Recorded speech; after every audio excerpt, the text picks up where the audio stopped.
Germany, the powerhouse of Europe, a global symbol of industrial might, efficiency, and economic stability. For decades, the label "Made in Germany" was a guarantee of quality, and the nation itself was the engine that pulled the entire continent forward.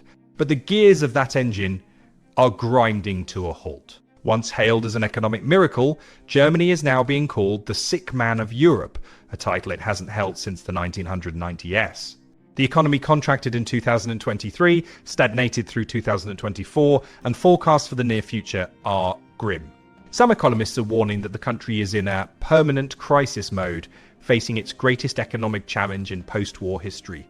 The question is no longer if Germany is in trouble, but how deep the trouble goes. There are whispers and warnings of a potential economic collapse by 2026. Is this just fear-mongering, or is the bedrock of Europe's largest economy about to fracture?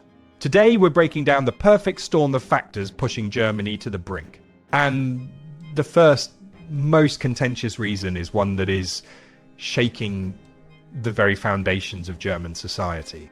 To understand the strain on Germany, we have to start with the most politically charged and socially complex issue: migration.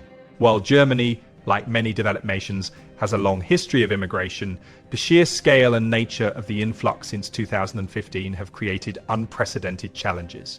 This has been compounded by the arrival of refugees from the war in Ukraine. Now, let's be clear. Germany's aging population means it is desperate for skilled workers. The country needs an estimated 400,000 additional workers each year to keep its economy going.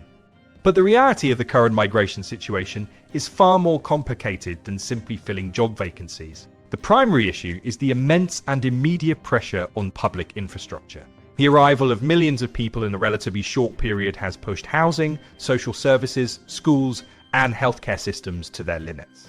Germany is facing a severe housing shortage affecting millions of people, a problem exacerbated by the need to accommodate newcomers. Then there's the challenge of economic integration. While the narrative is often that migrants will fill labour gaps, the reality is not so simple. Many who have arrived, particularly as asylum seekers, lack the specific high-level skills needed in Germany's advanced economy. This has led to a situation where unemployment rates are significantly higher for people born outside the EU. A 2018 study which analysed the period of the last major migration crisis found that the direct impact of illegal immigration on Germany's macroeconomic security was relatively low. However, this analysis doesn't fully capture the indirect costs and societal strains. When large numbers of people cannot be integrated into the workforce, they become reliant on social security benefits. This creates a dual problem. It fails to solve the labour shortage while simultaneously increasing the burden on the state's welfare system. This situation has created deep social and political divisions. The rise of far-right movements can be, in part, attributed to exploiting these very real logistical and social challenges. This political polarization makes it incredibly difficult for the government to create and implement effective, long-term policies, not just on migration, but on all the other critical issues facing the country. The constant political infighting obstructs economic stimulus and reform, creating a vicious cycle of stagnation. So, while skilled migration is a necessary solution for Germany's demographic decline, the current reality of mass migration has placed a heavy burden on its social fabric and infrastructure, creating a drag on the economy and fostering a climate of instability that scares away investment and hinders progress. For decades, Germany's industrial dominance was built on a simple but ultimately flawed foundation: cheap energy, specifically natural gas from Russia. This affordable energy fueled its massive manufacturing sector, from chemical plants to car factories, giving it a huge competitive advantage. That all came crashing down with the invasion of Ukraine in 2022. The sudden loss of Russian gas sent energy prices skyrocketing. German industry, which was heavily dependent on this energy, was hit harder than anyone else in Europe. Electricity prices for industrial users in Germany are now significantly higher than in competitor nations like the US and China. The consequences have been devastating. Energy-intensive industries like chemicals and metals have seen production plummet. Some companies have been forced to cut production, while others are relocating abroad to countries with cheaper energy, raising the terrifying prospect of Germany's deindustrialization. This crisis was years in the making. Germany's decision to phase out nuclear power in 2011, while simultaneously becoming more dependent on Russian gas, is now seen as a major strategic error. The transition to renewable energy meant to fill the gap has been painfully slow, bogged down by the very German problem we'll discuss later: bureaucracy. As a result, even with renewables now accounting for over half of the country's electricity supply, it's still not enough to meet the massive demands of its industry. The Made in Germany brand has long been synonymous with the automotive industry. Giants like Volkswagen, BMW, and Mercedes-Benz dominated the global market. But the heart of German industry is showing signs of arrhythmia.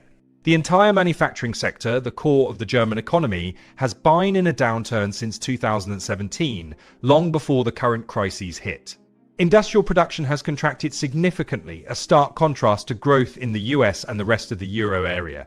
A major factor is the struggle to adapt.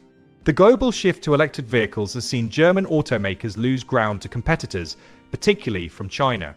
In 2020, China wasn't a major car exporter. Today, it exports millions of vehicles annually, while German car exports have fallen dramatically. China has transformed from Germany's biggest customer to its fiercest competitor. This isn't just about cars. Germany's export-led model is faltering across the board.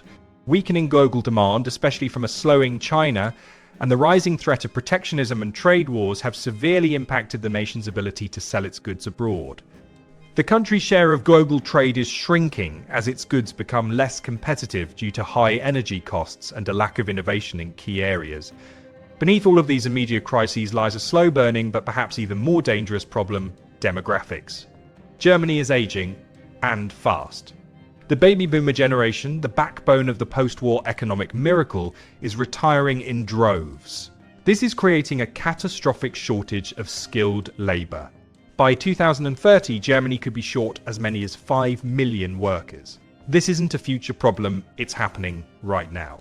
Companies across all sectors, from IT and engineering to healthcare and skilled trades, are reporting that they cannot find the people they need to grow, or even to maintain their current operations. This has a number of chilling effects on the economy. It directly limits the potential for economic growth. Fewer workers mean less production, less innovation, and less tax revenue. It also puts an immense strain on the country's social security and pension systems, as a shrinking pool of workers has to support a growing number of retirees. Without a massive influx of skilled and well-integrated immigrants, Germany's working-age population is projected to decline sharply, threatening the long-term viability of its economic model. If you've ever tried to get anything done in Germany, you've likely encountered the fifth horseman of its economic apocalypse: bureaucracy. The country is infamous for its excessive rules, regulations, and paperwork. This isn't just a minor annoyance, it's a major economic deadweight. The government's own watchdog concluded that under the current administration, the costs of bureaucracy have reached a level never seen before.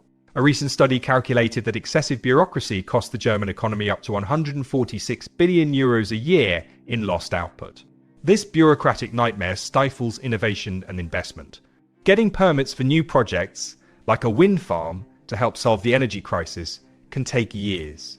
The country has fallen disastrously behind in digitalization, with many government services still stuck in an analog era of paper forms and in-person appointments. While other countries leap forward, Germany is tangled in its own red tape. This makes it unattractive for new businesses and frustrates the ones that are already there, with a majority of companies saying they don't even understand the regulations they're expected to follow.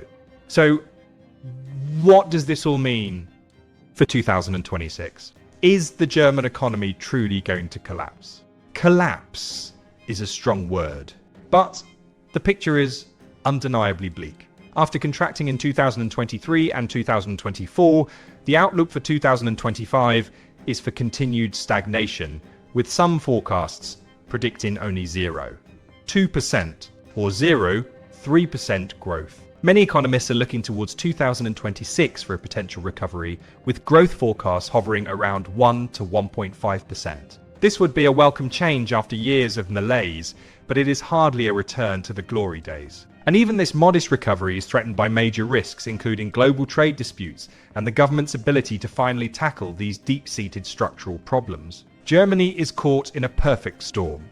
A toxic cocktail of social strain from the migration crisis, a crippling energy shock, a declining industrial base, a demographic time bomb, and suffocating bureaucracy. For decades, people looked to Germany as a model of stability and prosperity.